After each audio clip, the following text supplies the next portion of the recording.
Hey Ummas, welcome to the Old Umma Club. I'm Joyce. And I'm Sophia. We are two friends in Los Angeles who had so many great coffee chats about our love for Jesus, being Korean in biracial marriages, and having kids mid-career, mid-30s. So we decided to turn it into a podcast. So grab a cup of coffee and join our conversations about aching backs, motherhood, marriage, Jesus, and everything in between. You ready? 하나, 둘, 셋, let's go! Let's go.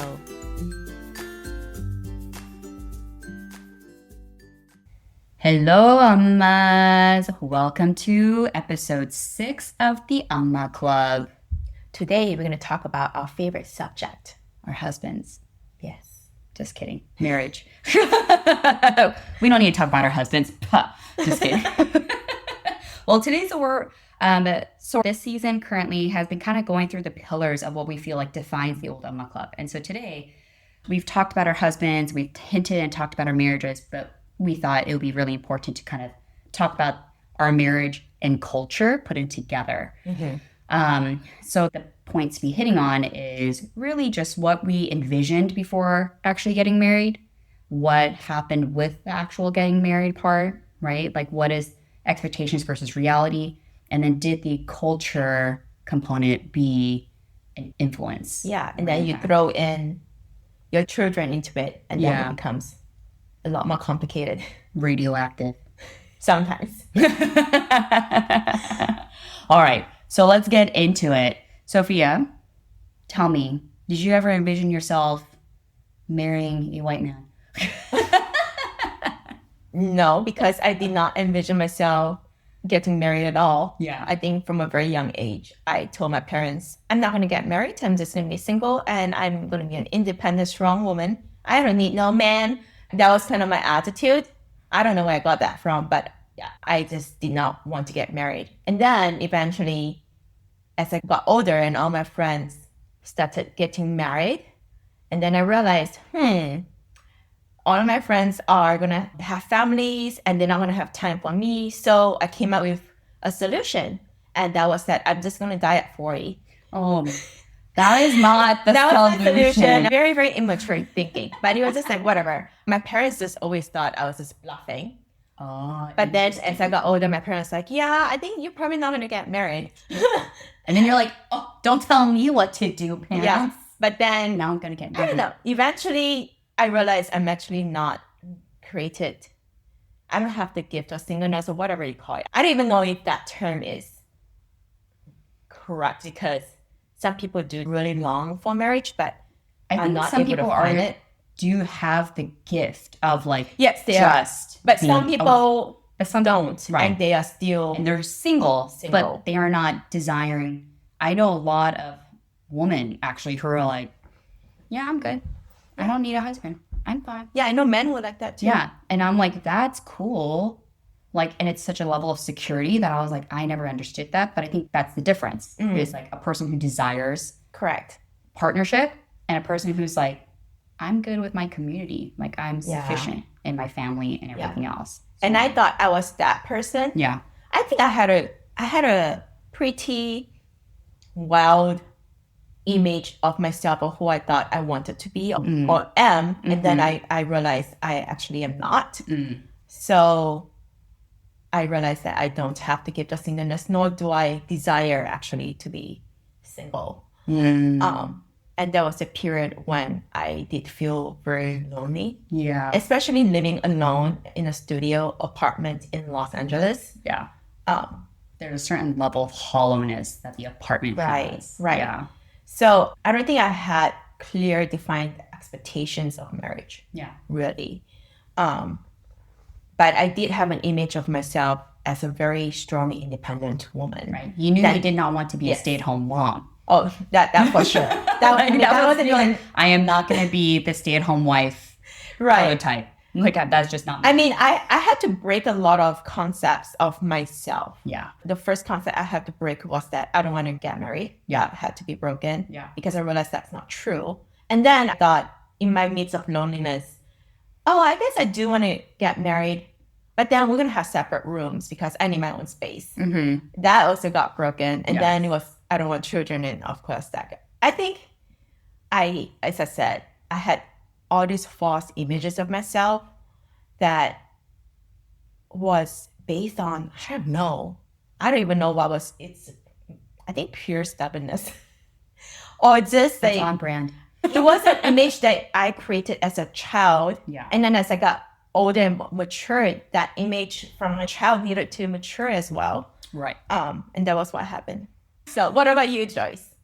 I always grew up in a mostly Korean dominant community. So obviously the crushes end up being like Korean kids, but that's just because that's all I hung out with. Like the people in your vicinity. That was it, right? But I've always had the sense that I'm like, I'm probably going to end up with someone non-Korean just because of my personality, my upbringing. As I got older, I dated a couple of Korean guys and I just could not, we could not connect. Really? Like, yeah. Part of it is just I have such a strong dominant personality that it overpowered often. And then if like another Korean guy was able to match that, it usually wasn't a healthy match for us. Like it just didn't work conflict-wise. And then my one ex that's just cemented it for me, that was like, we're not going to work well together, Korean to Korean, was he was half Korean, half Chinese. His mom Korean. I didn't deal with a lot of Korean moms. She was like probably the only one I dealt with in my adulthood. Mm-hmm. But it was not a good experience as like the girlfriend. And my mom was even pretty upset about it. Like she was With his mom. Okay. Yeah. I've never seen my mom really worked up like that, but it looked like, I think like metaphorically, if my mom could pull someone's hair, I think she would have pulled her hair. So this is like Korean drama? Yeah. Okay. Yeah. It was not to that level, but it was kind of like in a sense of like, she overpowered me. She kind of like talked over me and like yelled at me and scolded me. And so it was just one of those things where I was like, oh, she pushed the boundaries. Okay. yeah. So I was like, no. So, but also my mom, after some years, she was like, yeah, you're right. Like I've thought about it and just observed you. And she's like, I think you would thrive better in a non-Korean marriage. But Korean Americans are. Korean Americans, yeah, but then you have the Korean parents who are So different. you need a third generation. Yeah, I'm like writing in more like a Korean American parent. Yeah. And like also our family, all the women on my mom's side are all matriarchal. The women dominate. So it just, I think for me, when like the times that even watched my friends who dated Korean guys, I was like, there was nothing about it that appealed to me. I was like, yeah, I love that kind of relationship. I was like, no. You mean the very traditional relationship? Kind of. And like, I think probably because like I grew up with more like Phoebe Koreans. So it was like kind of like the Phoebe Korean relationships where it's like egyo and all that stuff. And then like the matching, the matching outfits all and the matching couple stuff. And I was just like, chains, yeah. what? I mean, I hate it. I know. Don't get me wrong. I did it in high school but that's because I only dated a Korean guy. But it was like, I mean, like when we matched, it looked like Tupac. Like, I mean, it was like a bandana and a hat. Like that's what we matched. Okay. You know what I mean? Like it wasn't like we matched baggy t-shirts and baggy pants. Yeah. It just wasn't me. So I was like, all right. And then when I got older, I started dating outside of that. And I was like, yeah, this feels more natural. It just felt more me. And I think also because I grew up with non-Korean traditions, like a lot, my brothers raised me. So my framework was very American. So it just worked better in that way. So basically what you're saying is that you knew not so much the non-Korean, but you just needed more of an Americanized culture. Yeah, right? and more open. Western culture. More Western culture and more even like a collegial feeling. It's not going to be like a hierarchical, like a like my parents. It's not going to work just the way I grew up always. I was like, we didn't do that. So I knew I was going to be probably with a non-Korean guy. And I really had to work on my mom to finally get to where I could, where I ended up marrying Tyler. But she really wanted a Korean guy. Yeah. I think my parents would have preferred me to marry a Korean or a Chinese guy because correct. Or the ministry is in Chinese. Yeah, mainly just my parents really the language part. It's hard. And so the cultural differences. So they want to feel comfortable with their son-in-law and feel close with their son-in-law. So that's something that still is a little hard. Yeah. Yeah, that's the same thing for us too. But thankfully, like for us, Tyler really values our kids being able to communicate because I've been very upfront with that too. And I think for Tyler, he values that as well. Yeah, I thankfully. see that. Yeah. So at least that is, we're working on it. But yeah, for the marriage part, okay. So you, getting back to our marriage, just you didn't expect to get married, and you had to go through a process of basically like peeling your onion shells. Like I think being more authentic with myself. Yeah, yeah, And which is beautiful. Yeah, and then you met David. Yes. You guys decided to get married. He was my first everything. I had never went on a date before. So he was my first date and then my first boyfriend. And I went through a lot of firsts with him. And I was 29 when I met him. Yeah. And so I felt like I was going through a teenage phase, a high school phase, or middle school phase as a 29, 30-year-old. Yeah. It was emotionally a lot of ups and downs. Yes. We dated for 3 years and then we got married when I was 32. Okay.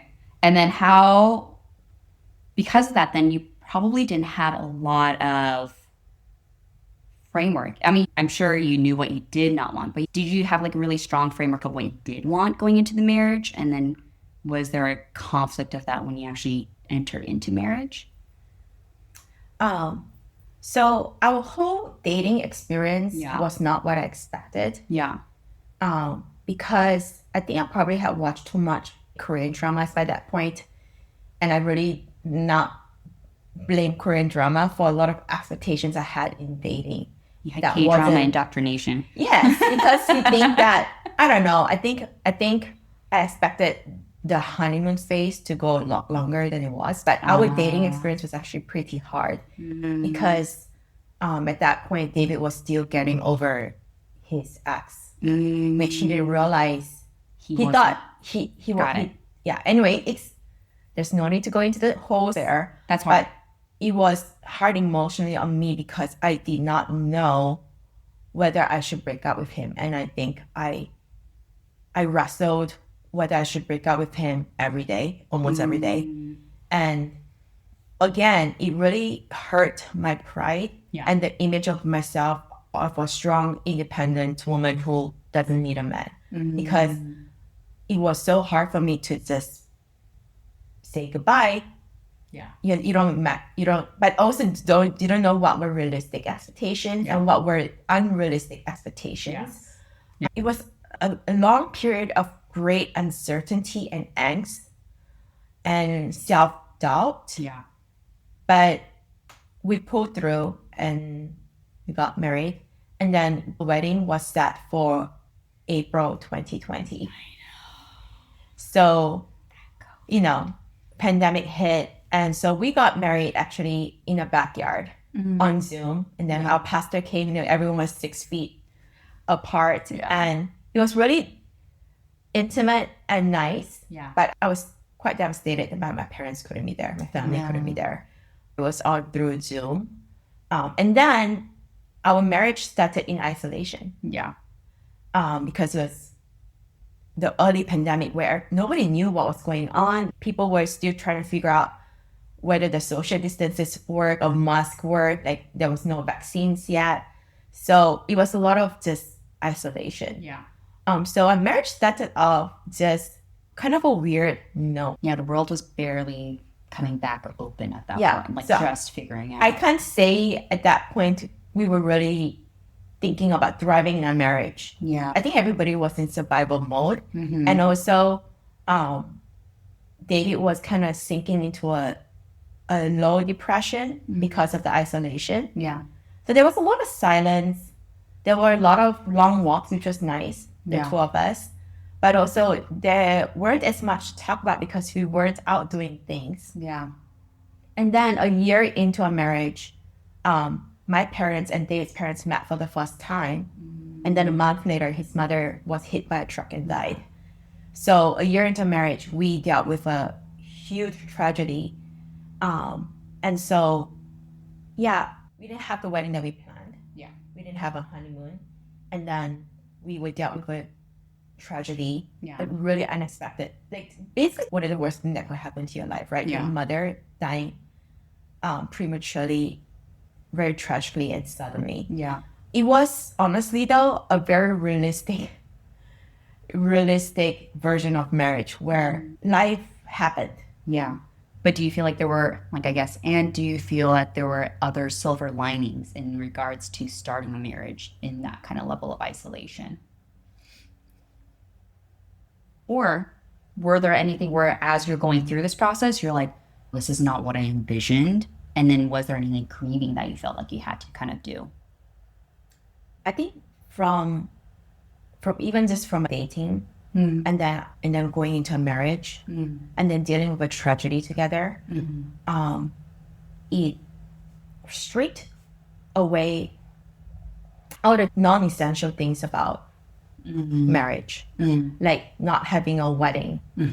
It feels like such an essential thing with the actual wedding party and, you know, like all of that, or even a honeymoon seems like an essential phase into the marriage. It stripped us in a marriage down to the essentials of being there for one another and supporting one another and being partners in life and just going through life together. I think that we're in it together. And especially with his mother dying, we dealt with one of the greatest tragedy you could ever experience together. And it helped me develop a sense of compassion for my husband. And it's interesting because when we were dating, my father told me, he said, one of the most important thing in marriage isn't the romantic love or whatever, it's compassion. He said, I have so much compassion for your mother. And I remember when he said that, I was like, compassion, that's a weird thing to say. It's almost like pity, right? But he said, no, compassion for her weaknesses and her flaws. And that came into my mind a lot while David was going through that low-grade depression and also then like a lot bigger depression when his mother died. It was a time of great darkness where I legit was afraid I would not get my husband back. I actually there was a bit of a fear in me that I don't know if my husband will ever be the same. And I don't know if I'll see him happy again or laugh again. That was the period of great fear. And that was when I remember my father saying the word compassion. And it's something that I still think about from time to time, the word compassion. And it's not that I'm on a higher plane than him or like I'm better than him, or it's not pity either. It's just that when I see his struggles, and we all have our unique weakness that we bring into the marriage, to face that with compassion rather than anxiety or contempt. And I still sometimes struggle with it. But that is something I feel like God wrote into the script of our marriage early on. Learning to have compassion for my spouse. That's beautiful. That's beautiful. I think going through a great tragedy, especially it's so early in your marriage, I feel like it can make or break a lot of people. And the fact that you guys were able to like not only lean into each other, but also into God, and that strengthening your relationship and your marriage says so much about the mutual respect and love that you two have, right? That it's not for each other, because I think you can't get through that kind of tragedy and that hardship and struggle, and even your own internal struggles of like, what is my husband going to be like at the end of this? Is there even an end of this tunnel, right? Is there a light? And that's a really like huge wrestle, I think. I know that to like go through that and then to see like, wow, you can look back on that now versus like still feeling like you're in it. But one thing too, though, yes, on that. Yeah. But also, I have to add that it also revealed my selfishness. Mm. When we were dating, I felt like I could do anything for David. I would plan his birthdays, elaborate plannings. Like, I did a lot for David. Dating and marriage is so different. Yes. Marriage is a life, dating is a prep. And even when David was going through such a hard time, like I said, I struggled with feeling compassion for my husband at times. There were times when I got really irritated and just fed up and like, come on, man, just pull yourself out. Snap out of it, man. Yeah, I get it. And also selfishly, I wanted to enjoy Yeah. my life with him. Yeah. I wanted to have a uplifting, cheery husband. Yeah. Not someone who was struggling emotionally, mentally, and spiritually. He was really struggling with his faith as well. So it revealed a lot of my selfishness. And that made me think a lot more, even deeper about just the word compassion of not just having this feeling for him, but what does it take to support someone? Mm-hmm. What does it take to be a partner in this period where my strength is his strength, and I'm able to cover his weakness, and vice versa. Yeah. I mean, I think I can understand how it can feel like a selfish desire. I also think it's okay to also say, like, I really hoped and wished for this, and we didn't get to have that. And that's okay to say. And I think it's okay to say, like, crap, like, I really was hoping. This was not what I expected. This was not what I expected. I was really hoping we got to have a really different experience, right? Outside of COVID, outside of hardship, outside of tragedy. And that's okay to say. And it's also okay to say, like, that was not what I was expecting. This was not what I was hoping for. And I also still am thankful for what we've gone through because it's made our marriage into what it is today. You're like, but yeah, I'm still bummed. You know, that's greedy, right? Yeah. Like, I think every aspect of life that we go through, there is often a conflict between what our expectations are and what the reality is. Yeah. Because I've experienced that a lot in our marriage too. And I, not to the same like depth, but like just like conflict of like what I thought it was going to be and what it was. And I think especially as Christians, that those are moments where I just so many times I've heard God's voice just being like, I never promised you that. I never promised you that. I saw your desire and that you get married. I didn't say what it was going to look like. You're the one who created that for yourself. And now we're going to wrestle through that of like you letting go of that. And it's okay to also say like, I was really hoping for a more bright, lighter intro to marriage. I think that's also okay to say because I get that completely too. Yeah. Well, you kind of met your expectations in that you knew you were not going to get married to a Korean man. Yes. So how was that? How was it like entering into marriage? Because I don't think you expected to marry someone where for Tyler it is a second marriage. Yeah. I didn't expect to marry Tyler at all. So backstory, Tyler and I have known each other since we were 17, like 18 years old. We got married when I turned 32, 31, 32. I don't know. We were in our 30s when we got married. And even like the level of where I did not expect it, I was one of his guests at his wedding. Like you could see me in their wedding photos, their wedding video. Like you see my dress everywhere because I was the only one who wore bright fuchsia pink to their wedding. It like caught me off guard because Tyler remembered the dress. And I was like, you remember the dress? He's like, yeah. And I'm like, you were getting married that day. Why do you remember my dress? It was loud fuchsia. It was loud. I was the only one. And I was like, it's a Spanish European wedding. Like, why would you not wear fun colors? All of you are boring.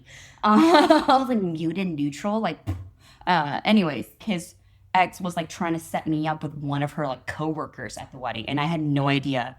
And it's like interesting turn of events. Yeah. I was like, awkward. I'm like, I'm not here for anybody. I'm just trying to YOLO. I just got out of a bad breakup. Okay.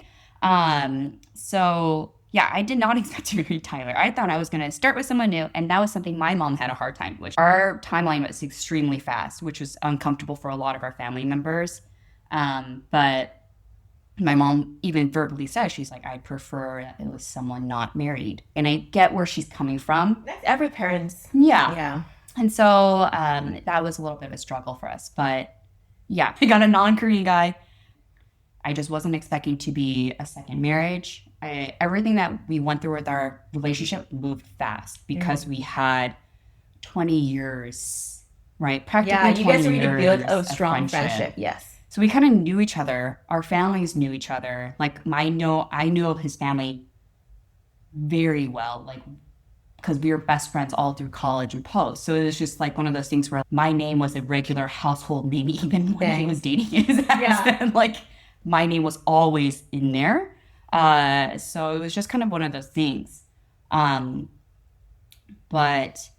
I just didn't expect it to work the way it was. Like we met, so the timeline was really quick. He announced his divorce. I started checking in on him because he obviously wasn't doing really well. And so I was checking on him just to make sure like mentally he's okay. And from there, old feelings came back. And I was dating other people at that time. And so we kind of had this reality check of like, I didn't even know I had feelings for him. Like I was so oblivious. I had a friend where he was like, he had to call it out on me. And he's like, dude, do you have feelings for Tyler? I'm like, no, I don't. I was dating another guy at the time. He's like, does that other guy know about Tyler? And I was like, yeah. Like, does Tyler know about the other guy? I'm like, no. He's like, what do you tell Tyler when you're going on dates with that other guy? I'm like, going out to dinner with a friend. And he's like, okay, you are so in denial about the fact that you have feelings for Tyler. And I was like, oh, shoot. So I had to have a week of like, oh, no, I have feelings for him. Oh, no. I had to like, in my own head of like reeling. Because it's just weird going from like best friends, really good friends to that. But for Tyler, he had assumed we were already moving in that direction. So we had to have this talk. So we did a really hard thing when you're like in the midst of like, oh my gosh, we like each other. And like it moved quickly into like, we already had a mutual like love for each other. So I was like, oh, are we in love with each other? And you know, like those like butterfly feelings of having this moment. And then we took a 6-month vow of silence. So then we stopped talking until his divorce was fully finalized. So that was the hardest thing. And that's like what my best friend said, that's how she knew Tyler was the one, because I actually cried. And she's like, I've never seen you cry for a man before. And like I said goodbye to him, and I sat in the airport and just started crying the whole time, like for the flight. And so she's like, oh, she didn't say anything then, but she said that's when she was like, oh, this is different. Like Joyce doesn't have feelings like this for anyone she's ever dated. Joyce, I know all the rough points of your relationship with Tyler, but this is the first time I'm sharing the details. Yes. It's like a little trauma. There was a lot. Yeah, but anyway, so yeah, we took 6 months silence, and then we came back. The thing that was really hard about our dating, we dated for 6 months, got engaged, was engaged for 6 months, and then we got married. It was like, it was fast. And once we started dating, a lot of my mental health issues started unraveling, and things I didn't know. I already knew I had depression from my ex. My ex had triggered my like deep major depression, and that's when I was already coming out of it. So I already had that tendency, but when I started dating Tyler, I started getting all these other symptoms. And then just before I moved down, that's when they diagnosed me with PTSD. And I'm like, you have PTSD. Like I was getting panic attacks at work. I was getting like major depressive episodes. I was like spiraling. I think the reality of a relationship that felt vulnerable and like very unpredictable, because we're traveling a lot, it was high stress in that sense. And I had taken on a new job as a director. So it was just a lot of things happened, and it just triggered these crazy symptoms that started coming out of me. I think it was just also like a lot of fear. And so things just started coming out that I didn't know. And it was hard. It was really hard. It was hard on me. It was hard on Tyler, because I just basically took it on Tyler the whole time. And I think that's what cemented Tyler as being the one for me. I had dated a lot. I have a very, very crazy past. And so by the time I got to Tyler, I only had two things on my list, which was I whittled it down through all of my pains and all like the hardships I got in relationships. I said, I want a man who's pursuing God, who's actively pursuing God. It doesn't have to be like he has to be the leader, but he's actively pursuing.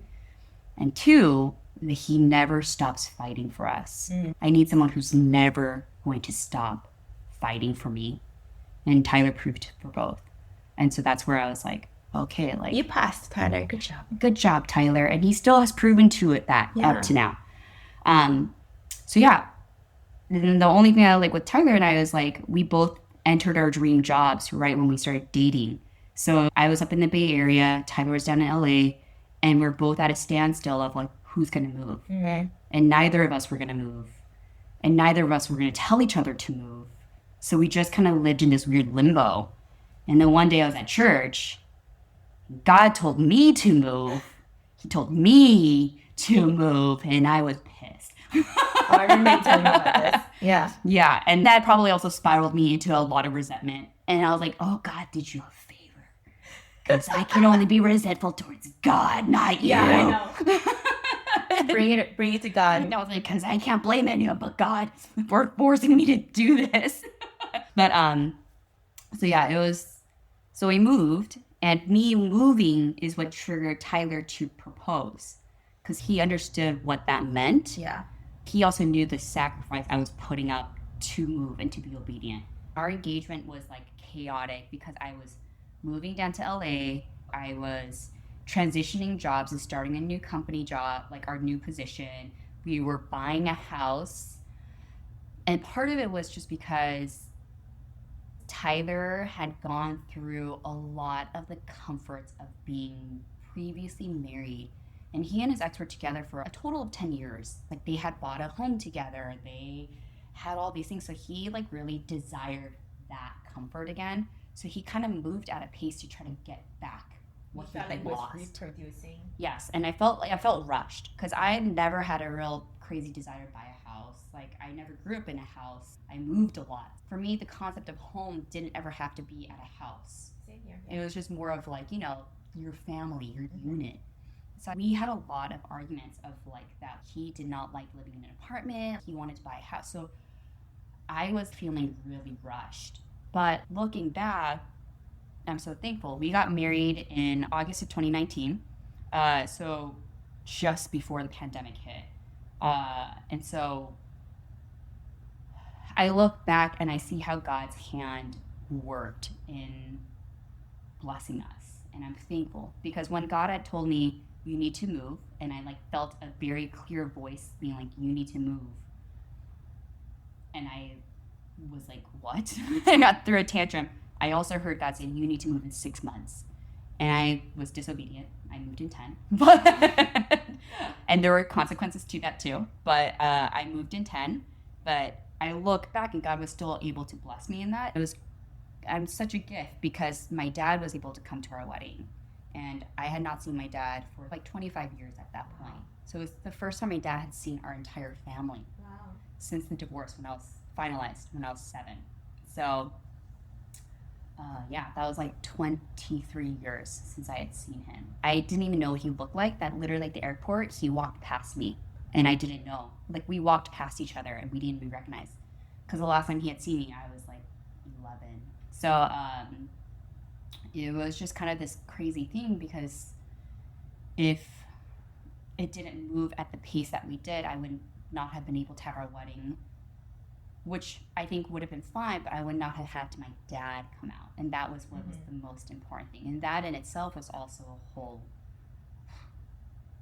having my dad come out. And I think our dating moved so quickly that we literally got married a month after we celebrated our 1-year anniversary of dating. So everything just moved really fast that I don't think we had a lot of time to absorb. And then we got married, and then we had COVID. And I actually really liked that we had a bubble, partly because we were long distance, so we never got to live a life together. We never got to do life together. And so that was a whole new experience Yeah, for lack me. of social obligations. That's where Yeah. we spend time together. Yeah. And Tyler's an introvert, so he like thrived in it. He was just like, yay! I Yeah. didn't need to talk to anybody. He worked from home. I worked. Like, it was just like a lot of things. But the other conflict we wrestled with early in our marriage was when we were going to start trying for kids. And I wanted like a year to 2 years of enjoying our time of being married. And he wanted to start having kids almost near immediately after getting married. Okay. And I was like, look, dude, it's cool that you got to have 10 years with your ex, that you kind of got to live life with her and do all the things that young married people get to do. Like, they traveled and they did a lot of things. He's like, done this, done that. I'm ready to. Yeah. And so he's like, make a I family. did that. He's like, so I'm ready for a family. And I'm like, I never got to do that. So we had a lot of conflicts in that of like things that he has already gone through and experienced, because they were together the entire 20s. Their entire 20s, Yeah. they were together. I was single my entire 20s. So it's like we had a very different experience. So I was like, so by the time we got married, he had entered into the I'm ready for a family, I'm ready to settle down kind of phase. And I was not, because I was like, my life is just starting as a married person. And so we had a lot of wrestling with that. And I had to grieve. And eventually after like, I think we were together for a year, that's when I was like, okay, we can start trying. But I still had to like grieve a lot in that process of COVID. Like we never got to travel. Like we never got to do the things that I had always wanted to do because of that. Like to experience before starting to try for kids. Because I knew once you have kids, like you can still do things. It's just very, very different and not as free. Yep. And less obligated, right? Actually, more stressful. Yeah, and more expensive. And so all these things. So I like wanted to experience that, and so I had to spend time grieving through that. And Tyler had a really hard time understanding that. Like he's like, why is this a big deal to you? And I was like, it's not a big deal to you because you got to have that. Like I never got to have that. Like I never got to travel like that with a partner. So I think we had a lot of conflict in that. And our first year was really spent focused on my PTSD and focusing on me safe. Because once my PTSD would trigger, and if I couldn't catch it fast enough, it would spiral. And so then I became a danger to myself. And so we had to have a lot of safety plans. Oh, there was a lot of stress. And Tyler had a really hard time with being gracious towards me in that time. And I understand because he was frustrated too. Yeah, dealing with someone with mental issues is It's taxing not, on both. Yeah. it's hard. And especially when you don't understand PTSD. Yeah, if you haven't been through it, it's hard to really Yeah. understand. Yeah. The hardest parts for us was like our dating and our marriage. Our first year of marriage was really kind of centered around my PTSD. And so like once my PTSD was more stable and manageable and I had a better grip on it and my depression was better, then we had to learn what it meant to be a normal married couple of like normal conflicts. And so that's when like our therapist was like, okay, cool, this is like a normal marriage conflict thing. We're no longer doing PTSD. This is exciting.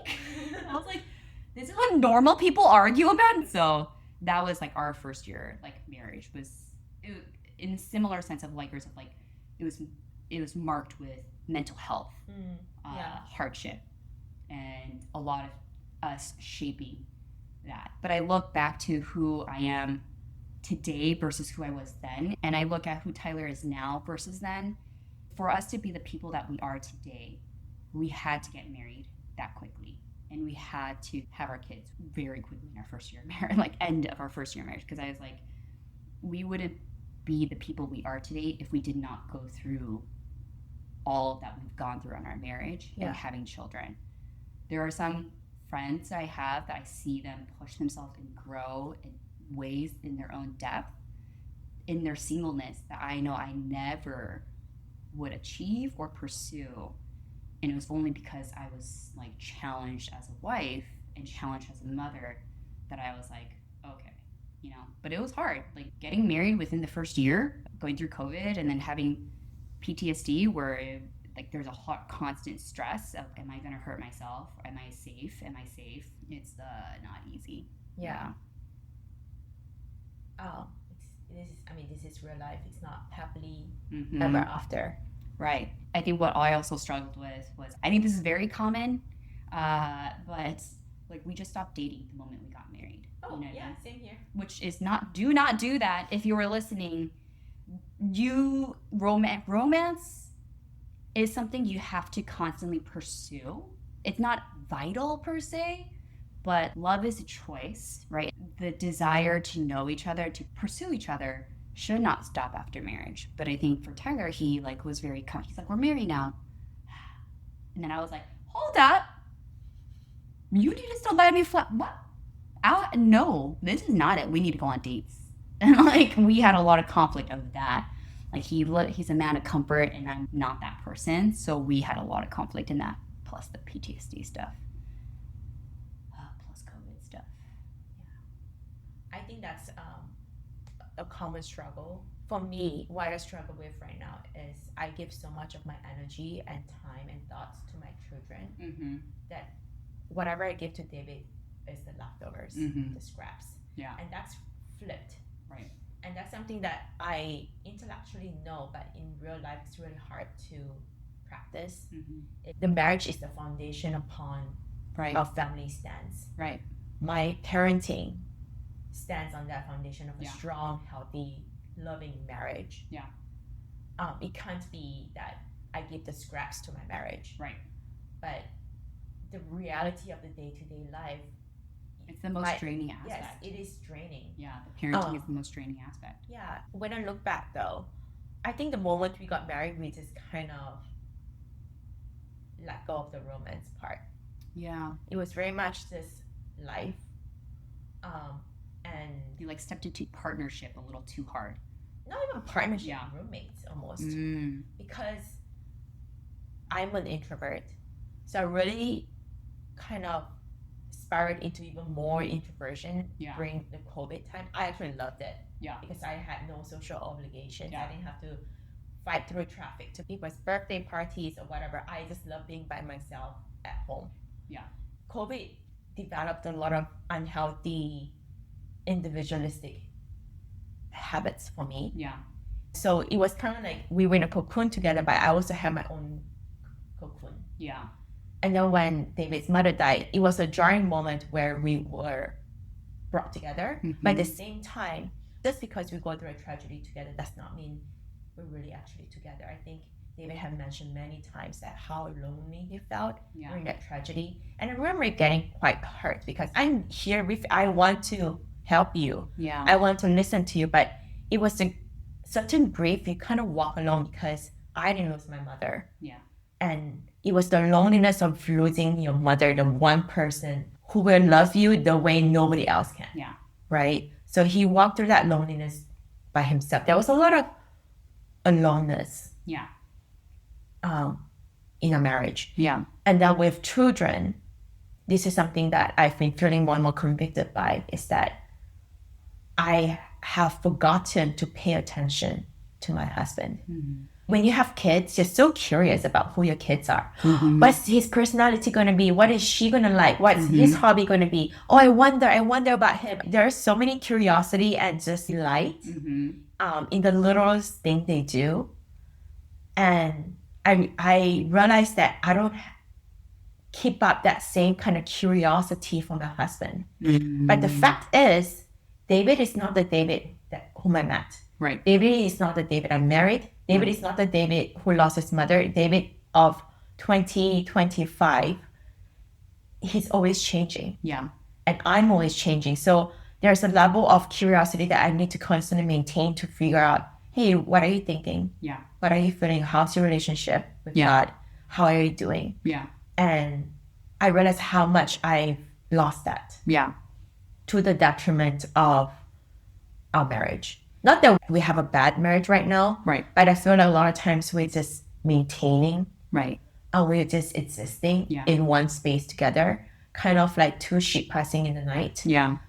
Just passing. But marriage takes so much intentionality. Yes. The intentionality that I had in dating, maybe we can't maintain that level of intentionality when you're dating to marriage, but I need to mentally be conscious that my family is only as healthy as our marriage Yeah. is healthy. Yeah. And so one night I remember, usually after we put the kids to bed, I'm ready to wrap myself up by myself, like no noises, nobody disturb me. Yeah. And one night I was just particularly tired and drained. And I was reading my book by myself, and then David comes up to me because he saw something he thought was really cool. And he just came up to me and spoke to me. Mm-hmm. And I just gave him that look. It was just that one look. And he like instantly backed away and was like, sorry to disturb you. Yeah. First, it was just this rush of irritation. How dare you disturb me? Yeah. How dare you? You know this is my me time. But the reality was that we haven't spoken the entire day. Yeah. We're in the same house, but we didn't speak at all. And then he comes for 2, 3, 5 minutes of my time. And I couldn't give him that because it felt like he was invading my private space. Yeah. This space, personal me time that I hold so dearly, that I think that I deserve this at night. Yeah. I did all my duties. Yeah. The kitchen is folded up, everything's done, the kids are in bed. Now I get to really just enjoy my time. Yeah. And it felt like an invasion. And I realized how wrong that thinking is and how unhealthy that thinking is. That I'm done with my duties of the day. And I left nothing for my husband. Left nothing for David. And when he tried to ask me for 5 minutes of my time, just sharing something cool, I had this instant rage. And it's not even like I yelled at him or said anything. It was just that one look. And he was really hurt. But also my pride, I couldn't in that instant say, I'm sorry. Let me put my book down and listen to you. I couldn't do that. Yeah. Because, I don't know, there was a lot of self-justification. Like, I'm tired. He's bothering me. It wasn't until the next morning where I sent him a text because God kept pricking me, prodding me. The Holy Spirit was like, you did wrong. No. You did wrong. Yes. Like, dang it. So, I did do wrong. yeah. So I sent a text apologizing and saying, I did wrong. Yeah. Yeah. I feel like my marriage is a lot of that right now. Like there's a lot of repairs. It's not deep wounding and deep stabs. Like little features, little cracks here and there that needs constant repairing.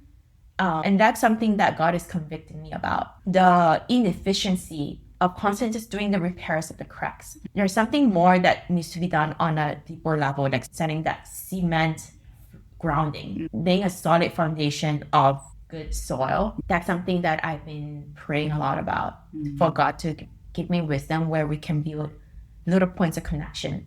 Realistically, it's hard for us to go on a date. Yeah. We can't do the whole dating the way that we used to when we didn't have kids. Right. So there's a lot of wisdom that needs to be asked from God on how to build little points of connections throughout the day. Yeah. And that's kind of where we are in our marriage right now. Yeah. Which I think is normal, honestly. Even aside from children, I think having children accelerates it. But usually around those years between like 5 to 7 is like where they say it's like the make or break part. This is where you see a lot of divorce happen. This is where you see a lot of like breakups happen. This is actually where you see like jobs. This is like the honeymoon phase for jobs. This is where you'll see people start hating their jobs and they start wanting to leave, is around the 5 to 7 mark. I see. Yeah. And Tyler and I, we entered into that right after having our second kiddo. There was a pretty hard, rough time, like right when I gave birth to Ty with our marriage, not even just in the transitioning of parenting. And part of it was just as mothers, with every birth, there is such a deep transformation. And not to say like the woo-woo crunchy, like you become a new, no, I mean like as in like, you just don't know who you are anymore because your abilities change. Yeah. Things that used to give you life just sounds like death.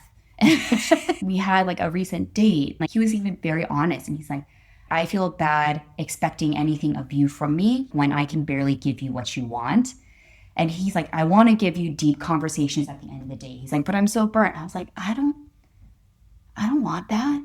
I don't want to talk a lot. How you decide, how you feel loved changes That's significantly. yes, I did not. I always thought that your love language stays the same, but I it realized it evolves. has changed so much for me. Yeah. And even what you even have bandwidth of in reality, right? And so Tyler still thought like deep conversations. He always like, no, I don't want to talk to anybody at the end of the night either. I just need affirmation. I just need you in the middle of the day to be like, I see how hard you're busting your butt for me and like for our family. Thank you.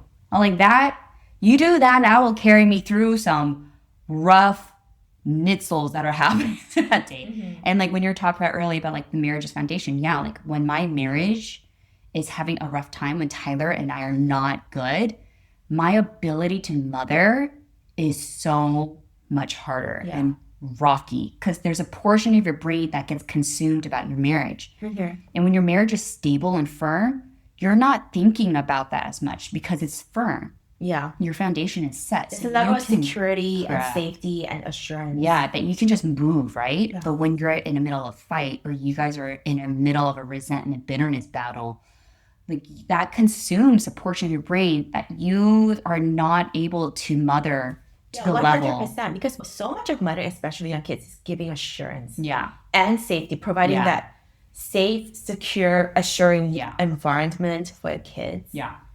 And when your marriage doesn't feel that way, it comes out, it bleeds out. Whether you intend it or not, it'll bleed out. Whether it's your lack of patience or your ability to stay present, right? Or your patience to read that same story for the 45th time.